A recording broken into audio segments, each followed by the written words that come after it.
बिस्मिल्लाहिर्रहमानिर्रहीम। अस्सलाम वालेकुम। कैसे हैं आप सब? उम्मीद है सब ठीक ठाक होंगे, मज़े में होंगे। आज एक बहुत ही मज़ेदार रेसिपी मैं आप लोगों के साथ शेयर करूंगी जो कि आप रमज़ान में भी बना सकते हैं और वैसे भी स्नैक्स के लिए आप इसको ट्राई कर सकते हैं, जो कि बनेगा pasta with grill chicken. Chicken मैंने इसका ग्रिल किया था अलग से इसकी मैरिनेशन करके, और बहुत ही सिंपल और इजी मसाले हैं जो कि आप इसके अंदर ऐड करेंगे। जो आप इसके अंदर चीज़ें डालेंगे मैं आपको इसकी डिस्क्रिप्शन बॉक्स में भी मेंशन कर दूंगी। और अभी मैं आपको बता देती हूँ कि मैंने इसके अंदर क्या क्या ऐड किया है। 4 से 5 जवे मैंने लिए थे फ्रेश गार्लिक के। क्यूमिन सीड्स मैंने इसके अंदर ऐड किए हैं 1 टेबल स्पून भर के। Red chilli powder to taste है, अगर आप चाहें तो इसको 1 टेबल स्पून भी ऐड कर सकते हैं या 1 टीस्पून इसके अंदर ऐड कर दें। और फ्रेश कोरिएंडर मैंने लिया था तकरीबन 1 टेबल स्पून भर के। और दही मैंने ली है, जो थिक योगर्ट होती है वो मैंने इसके अंदर ऐड की है 1 टेबल स्पून। टिक्का मसाला मैंने इसके अंदर ऐड किया है। टिक्का मसाला आप किसी भी ब्रांड का ले सकते हैं जो कि आपको पसंद हो। टिक्का मसाला आप ले लें तकरीबन 1 टेबल स्पून इसके अंदर। और ये 2 लार्ज जो चिकन ब्रेस्ट है मैं उसकी मैरिनेशन आप लोगों को बता रही हूँ।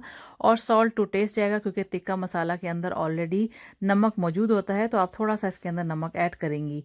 अब इसके अंदर इसको ब्लेंड कर लेना है हमने। लेमन जूस थोड़ा सा डालना है तकरीबन 1 टेबल स्पून इसके अंदर ऐड करके आप इसको अच्छी तरह से ब्लेंडर में कर लें इसको ब्लेंड, और इसका बना लें थोड़ा सा थिक पेस्ट। थिक पेस्ट आपने बना लिया और इसके बाद जो है आप इसको चिकन के ऊपर मैरिनेट कर देंगी और इसको छोड़ देंगी तकरीबन आधे घंटे के लिए, ताकि चिकन जो है अच्छी तरह से मैरिनेट हो जाए। अब ये आपको यहाँ पे ग्रिल पैन नज़र आ रहा है।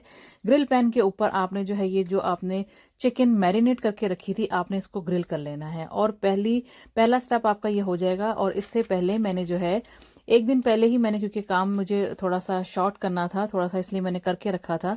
मैंने कर लिया था पास्ता ऑलरेडी बॉयल। और बॉयल जब आप पास्ता करेंगे उसके अंदर से जो आपने थोड़ा सा उसके अंदर का जो पानी है वो आपने निकाल के रख लेना है तकरीबन हाफ अ कप। और उसके बाद हम इसको इसकी रेसिपी के अंदर हम इसको यूज़ करेंगे। बाकी का पानी आपने फेंक देना है और आपने पास्ता अलग कर लेना है। पास्ता जिस तरह से बॉईल करते हैं वो आप सबको ही पता होगा, बहुत ही ईजी जो है तरीके से आप लोग इसको बॉईल करके रखते हैं। उसके अंदर थोड़ा सा नमक ऐड कर दिया और थोड़ा सा ऑयल ऐड कर दिया और खुले पानी में आपने इसको बॉईल कर लेना है। ये हो गया पास्ता बॉयल। अब यहाँ पे जो है आपको नज़र आ रहा है कि ये चिकन को जो है मैं ग्रिल कर रही हूँ, और दूसरी तरफ अब मैंने जो है इसको पास्ता बनाने की तैयारी शुरू की है, जो कि मैंने लिया है दूसरा पैन। और इसके अंदर तो मैंने इसके अंदर ऐड किया है फ्रेश गार्लिक थोड़ा सा चॉप करके, और इसके अंदर 1 टेबल स्पून मैंने ऐड किया बटर। बटर डालने के बाद इसको इतना हमने पका लेना है कि इसकी अच्छी सी खुशबू आने लगे गार्लिक की। और इसके बाद हमने इसके अंदर चीज़ें ऐड करनी है। मैंने पास्ता ऑलरेडी बॉईल करके रखा हुआ है, पानी भी मैंने इसके अंदर से 1 कप निकाला हुआ है, और इसके अंदर मैं ये डाल रही हूँ, आप देख रहे हैं मिक्स हर्ब्स ऐड कर दिए हैं। और साथ ही मैं इसके अंदर बाकी की चीज़ें भी ऐड कर दूंगी। चिकन कनौर क्यूब मैं इसके अंदर डाल रही हूँ तकरीबन हाफ। और आपके पास अगर चिकन पाउडर है तो आप वो भी ऐड कर सकती हैं, हाफ टीस्पून आप इसके अंदर ऐड कर दें। और आपके पास अगर वाइट पेपर पाउडर है वो आप इसके अंदर ऐड करेंगी, half teaspoon. Black pepper powder आप इसके अंदर ऐड करेंगी, फ्रेश आप ले लें, ब्लैक पेपर तो ज़्यादा अच्छा है। और मैंने ब्लैक पेपर डाला है हाफ टीस्पून इसके अंदर, और इसको डाल के मैं इसको मिक्स कर लूँगी। और जो पानी मैंने बचा के रखा था हाफ कप तकरीबन, और मैं इसके अंदर ऐड कर दूंगी। और साथ ही मैं इसके अंदर ऐड करूंगी जो वेजिटेबल्स जो कि आपको पसंद हैं, आपके घर में खाई जाती हैं, वो आप इसके अंदर ऐड कर सकते हैं। ज़्यादा वेजिटेबल्स इसके अंदर डालने की ज़रूरत नहीं है।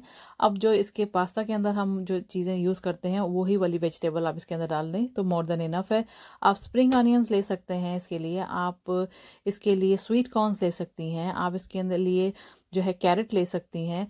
और आप इसके अंदर डाल सकती हैं कैप्सिकम डाल सकती हैं डिफरेंट कलर्स में, ये आपकी चॉइस है। मेरे पास जो अवेलेबल थी मैंने इसके अंदर ऐड कर दी हैं। ये स्प्रिंग अनियंस वही वाली हैं जो कि मैंने आपको बताई थी, कि जो मैंने पहले से काट के जो है फ्रीज़ की हुई थी। और अभी मैंने सिर्फ इसके अंदर ऐड कर दी हैं। और ये डाल दिया है मैंने इसके अंदर पास्ता, और पानी भी मैंने इसके अंदर ऐड कर दिया है, तो इसके साथ इसका एक जूसी सा फ्लेवर बन जाएगा जो कि बहुत ही मज़ेदार लगता है। अब यहाँ पे जो है आप इसका नमक वगैरह भी चेक कर सकती हैं, अगर आपको थोड़ा सा कम लग रहा है तो ऐड कर दें।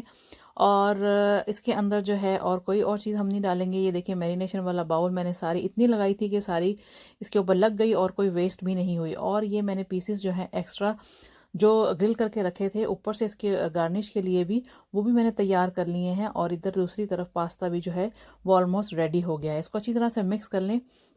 तकरीबन इसको 2 मिनट लगेंगे सारा इसको रेडी करने के लिए। अगर आपके पास सारी चीज़ें ऑलरेडी तैयार की हुई हैं, वेजिटेबल्स हैं, बाकी के मसाले अगर तैयार हैं, सब चीज़ें आप इसके अंदर डालें और फटाफट ये काम हो जाता है। आप इसको असेंबल करने के लिए अगर आपने पहले ही थोड़ा-सा काम करके रखना है, तो आप थोड़ा-सा चिकन को ग्रिल करके रख लें, पास्ता बॉयल करके रख लें, तो इसको बनाने में कोई इतना टाइम नहीं लगेगा और झटपट जो है ये रेसिपी आपकी तैयार हो जाएगी। तो ये हो गई सारी रेसिपी, मैंने आपको बता दी है। अब मैंने जो है इसके लिए एक और जो है बर्तन लिया है, इसके अंदर मैं डाल दूँगी ये सारा पास्ता जो कि मैंने पका लिया है, बिल्कुल रेडी कर लिया है। अब इसको मैं थोड़ी देर के लिए ओवन में रखूँगी क्योंकि मैंने इसके ऊपर डालनी है चीज़। आपके पास मोज़रेला चीज़ है, आपके पास चेडर चीज़ है, जो भी आपके पास अवेलेबल है, दोनों हैं, तो आप दोनों को मिक्स करें और इसके ऊपर डाल दें।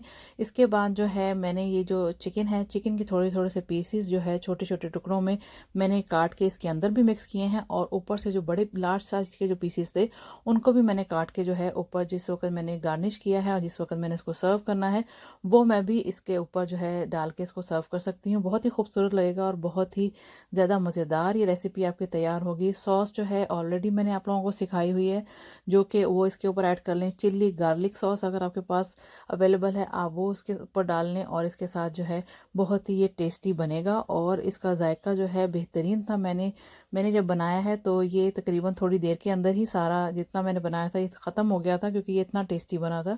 इसलिए मैंने सोचा कि ये रेसिपी आप लोगों के साथ शेयर की जाए। रमज़ान आने वाले हैं और इंशाल्लाह आपकी भी ये रेसिपी अच्छी बनेगी क्योंकि डिफरेंट रेसिपीज़ ट्राई कर रहे होते हैं हम रमज़ान में भी, और आजकल वैसे भी लॉकडाउन की जो सिचुएशन बनी हुई है, हम रोज़ाना ही कोई ना कोई अच्छी अच्छी रेसिपीज़ ट्राई कर रहे हैं। तो क्यों ना इस रेसिपी को भी आप एक बार ट्राई करें और मुझे बताइएगा कि आपकी ये रेसिपी कैसी बनी है। और ये देखिए मैंने इसके ऊपर चीज़ जो है डाल दी है और एंड पे मैं इसके ऊपर डालूँगी ओरिगैनो इसके ऊपर डाल के आप इसको थोड़ी देर के लिए ओवन में रख दें ताकि ये इतना आपने इसको कुक करना है कि मेल्ट हो जाए ये सारी जो चीज़ है इसके ऊपर। और उसके बाद जो है मैं इसके ऊपर डाल दूँगी चीज़ मेल्ट होने के बाद चिकन ऐड कर दूँगी इसके ऊपर। और ये वाली सॉस जो मैं बना रही हूँ, ये गार्लिक पाउडर इसके अंदर मैंने ऐड कर दिया है सबसे पहले, और उसके बाद मैंने जो है इसके अंदर टोमेटो केचप ऐड किया है और लेमन जूस इसके अंदर डालूंगी। और ये डाल रही हूँ मैं इसके ऊपर मेयोनीज़। इसको कर लेंगे मिक्स और इसकी बना लेंगे एक अच्छी सी सॉस और इसके ऊपर हम इसको लगा लेंगे। बहुत ही मज़ेदार रेसिपी है, आपने ज़रूर इसको ट्राई करना है। अगर आप लोगों को मेरी वीडियोस अच्छी लग रही हैं तो आप लोग मुझे प्लीज़ अपनी फ़ीडबैक ज़रूर दिया करें और मुझे बताया करें कि आपकी रेसिपी कैसी बनी है। और ये देखें, ये बिल्कुल मैंने इसको निकाल लिया है ओवन में से, और ये जो बड़े बड़े पीसेस जो थे जो कि मैंने अलग से रखे हुए थे, वो इसके ऊपर मैं काटूंगी और इसके ऊपर लगा के इसको सर्व करने के लिए बहुत ही मज़ेदार लगेंगे ये इस तरह से। और एक प्रॉपर आपका मील भी हो जाता है। जो लोग डाइटिंग भी कर रहे होते हैं वो भी थोड़ा बहुत इसको ट्राई कर सकते हैं। चीज़ थोड़ी सी कम इसके ऊपर ऐड कर लें, ज़रूरी नहीं है कि आपने अच्छा खासा पोर्शन में खाना है भर के, लेकिन आप थोड़ा सा भी इसको ट्राई करें तो ये एक अच्छा एक हेल्दी फूड बन जाता है। ग्रिल चिकन है इसके साथ, आप थोड़ी सी अलग से अगर बॉइल्ड वेजिटेबल्स भी इसके साथ रखना चाहें तो आप वो भी ट्राई कर सकते हैं। तो बहुत ही मज़ेदार बनेगी। ज़रूर बताइएगा कैसी लगी recipe, and thanks for watching the video.